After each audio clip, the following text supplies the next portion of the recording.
سوچئے کہ آپ کے پیچھے دنیا کا سب سے ظالم بادشاہ کھڑا ہو، اس کے ساتھ ہزاروں سپاہی، تلواروں کی چمک، گوروں کی ٹاپیں،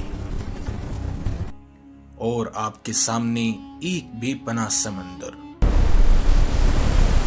نہ کشتی نہ راستہ، بس پانی ہی پانی۔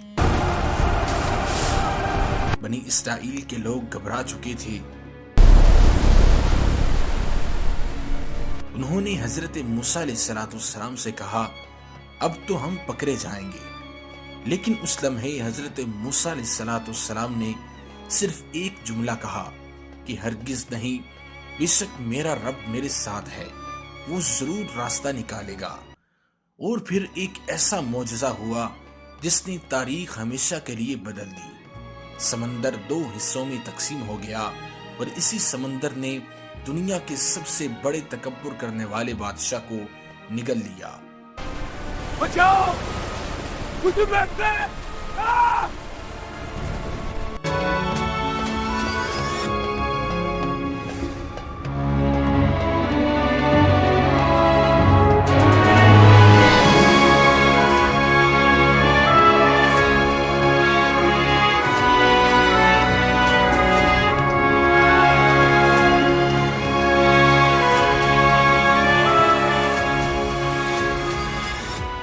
یہ کہانی ہے حضرت موسیٰ علیہ السلام کی اور فرعون کی تباہی کی۔ ہزاروں سال پہلے مصر کی سرزمین دنیا کی سب سے طاقتور تہذیبوں میں سے ایک تھی۔ یہاں کے بادشاہ کو لوگ فرعون کہتے تھے، لیکن یہ صرف ایک حکمران نہیں تھا، یہ اپنے آپ کو خدا سمجھتا تھا۔ قرآن میں اللہ تعالیٰ فرماتا ہے کہ فرعون نے کہا، میں تمہارا سب سے بڑا رب ہوں۔ ماں تمہارا سب سے بڑا رب ہوں۔ اس کے محلات سونے سے سجے ہوئے تھے، لیکن اس کی حکومت ظلم اور تکبر پر قائم تھی، اور سب سے زیادہ ظلم جس قوم پر ہوتا تھا وہ تھی بنی اسرائیل۔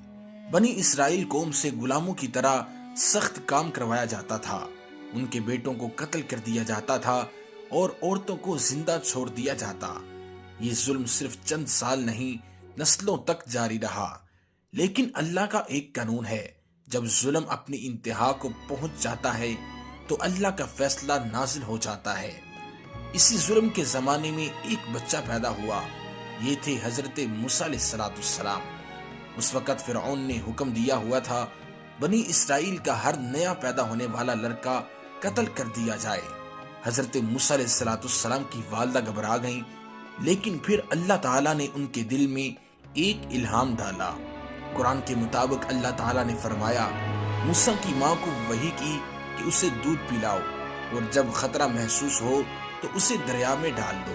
رات کا وقت، ماں انسوں کے ساتھ صندوق پانی میں رکھ رہی ہیں۔ سوچئے ایک ماں کے لیے اس سے بڑا امتحان کیا ہو سکتا ہے، اپنے بچے کو اپنے ہاتھوں سے دریا کے حوالے کر دینا۔ لیکن انہوں نے اللہ پر بھروسہ کیا اور صندوق پانی میں چھوڑ دیا۔ صندوق تیرتا ہوا محل کی طرف جا رہا ہے۔ قدرت دیکھیے کہ وہ صندوق سیدھا فرعون کے محل تک پہنچ گیا۔ فرعون کی بیوی حضرت آسیہ نے جب اس بچے کو دیکھا تو ان کا دل پگھل گیا۔ انہوں نے کہا کہ یہ بچہ میری اور تمہاری آنکھوں کی ٹھنڈک بن سکتا ہے۔ اور یوں جس بچے کو فرعون قتل کروانا چاہتا تھا، وہی اس کے محل میں پرورش پانے لگا۔ یہ اللہ کی حکمت تھی۔ سال گزرتے گئے اور پھر ایک دن حضرت موسیٰ علیہ السلام کو کوہ طور پر اللہ تعالیٰ نے نبوت عطا فرمائی۔ اللہ نے فرمایا کہ فرعون کے پاس جاؤ، بے شک وہ سرکشی میں حد سے زیادہ بڑھ گیا ہے۔ حضرت موسیٰ علیہ السلام اور حضرت ہارون علیہ السلام فرعون کے دربار میں پہنچتے ہیں۔ انہوں نے فرمایا کہ بنی اسرائیل کو آزاد کر دو اور ایک اللہ کی عبادت کرو۔ لیکن فرعون کا تکبر اور زیادہ بڑھ گیا۔ اس نے کہا، اگر تم سچے ہو تو کوئی معجزہ دکھاؤ۔ حضرت موسیٰ علیہ السلام نے اپنی لاٹھی کو زمین پر ڈال دیا اور وہ ایک عظیم سانپ بن گیا۔ پھر انہوں نے اپنا ہاتھ نکالا تو وہ ہاتھ چمکدار نور سے روشن ہو گیا۔ لیکن فرعون نے اسے جادو قرار دیا اور مصر کے تمام جادوگروں کو بلا لیا۔ جادوگروں نے اپنی رسیاں اور لاٹھیاں پھینکنا شروع کی اور وہ سب کے سب سانپ نظر آنے لگے۔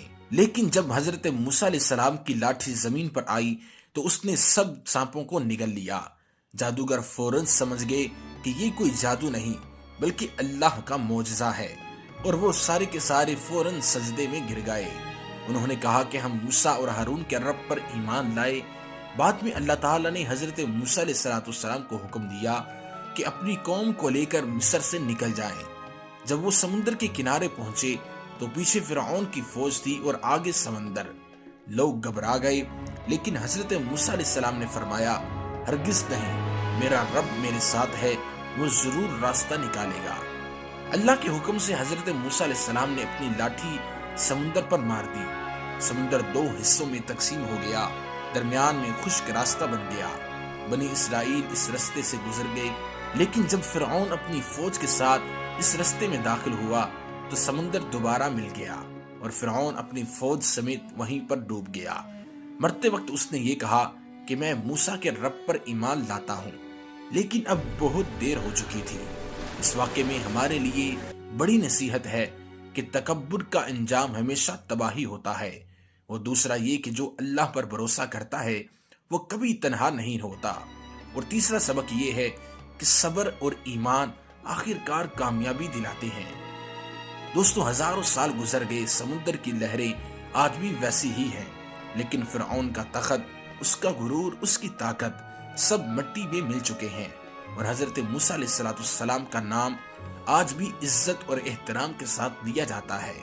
یہ واقعہ ہمیں یاد دلاتا ہے کہ جب انسان اللہ پر مکمل بھروسہ کرتا ہے تو سمندر بھی اس کے لیے راستہ بن جاتا ہے۔ لیکن سوال یہ ہے، کیا ہمارا ایمان بھی اتنا مضبوط ہے؟